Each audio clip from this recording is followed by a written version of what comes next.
Hey there everybody, it's Wayne D. Welcome to the website. It's WayneD.com, and today we're looking at a follow-up lesson. This is John Christinak. John has come to see me a couple of times and has taken a number of online lessons, and the most stubborn thing in John's swing has been his takeaway and backswing. We've been working on this, but it's been very difficult to get him to change the way this backswing has been working. So if you go back a couple of weeks or a week and look at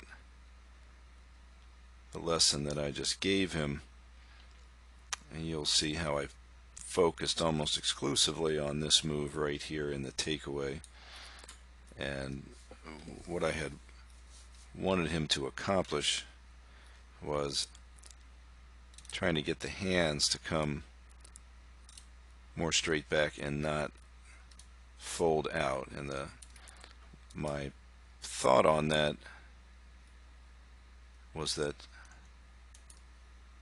John's right arm was having a real hard time trying to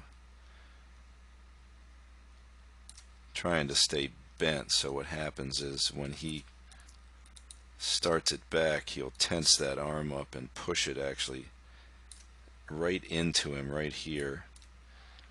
And when that right arm gets sucked into the chest like that, the left arm is pretty much forced to roll over it, and then the right arm gets real close to the body and ends up too far behind. So if we watch,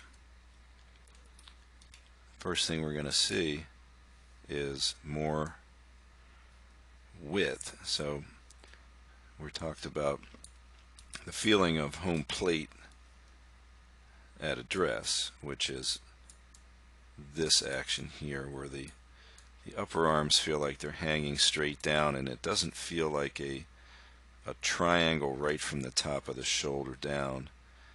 It feels more like there's a bend in each elbow, and that the triangle really is from the elbows down. Up above that, we want a rectangle.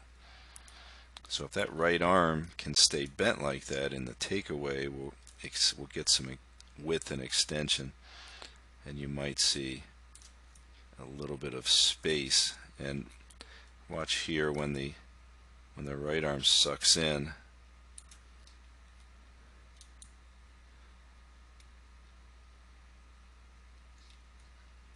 you're not going to see any air there. So let's take a look over here. There it is. So now we've done stop and goes, we've done a whole bunch of stuff trying to work on this takeaway, and it's just been so stubborn. But to see him finally get a little bit of room there, that's going to be a big help, because otherwise the patterns are all set. So let's take a look at the down the line version of this, and this is what we run into all the time. Now John's right arm at the top is a problem, but you can't fix that if it's already doomed to do what it's always done. So you can see right here in the takeaway how that right arm will not move back with the trunk at all. It just stays in front, forces the left arm to roll around. You see the left wrist immediately work into flexion here, and the right wrist extending, but the hands are moving well away from the body, and the club's wrapping low to the ground and behind the plane. So now we're going to get up at P3, where it's going to be flat, and then the right arm is going to swing with no space here. It's going to follow the body and swing that club across the line. So if we watch the new version, now this is not perfect, but this is so much better that I'm very happy to see. So we already saw from the face on that the right arm is going to stay a little bit more bent. So we would expect the elbow to flare a little bit as it goes back.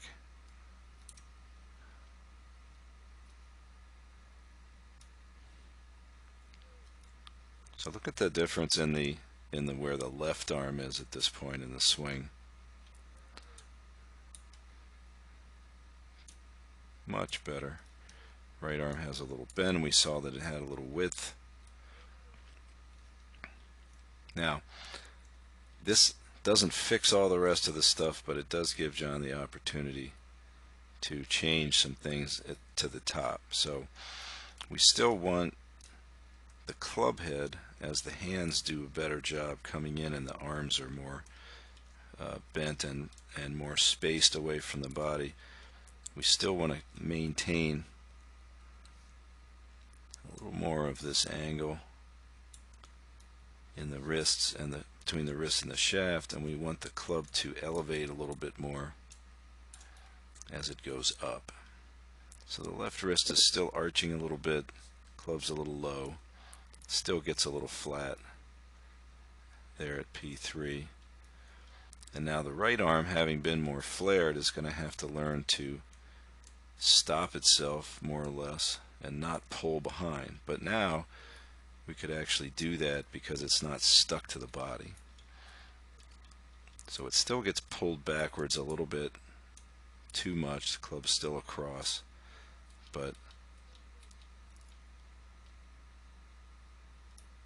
I like the idea of having that width initially, so that in the downswing now, if the right arm did not pull back with that right shoulder retracting, then we could start down and the arm would not internally rotate and stay up like that. Now again, and this is what different players do to compromise, is John does a real nice job of keeping the shaft up. Doesn't get that far to the inside.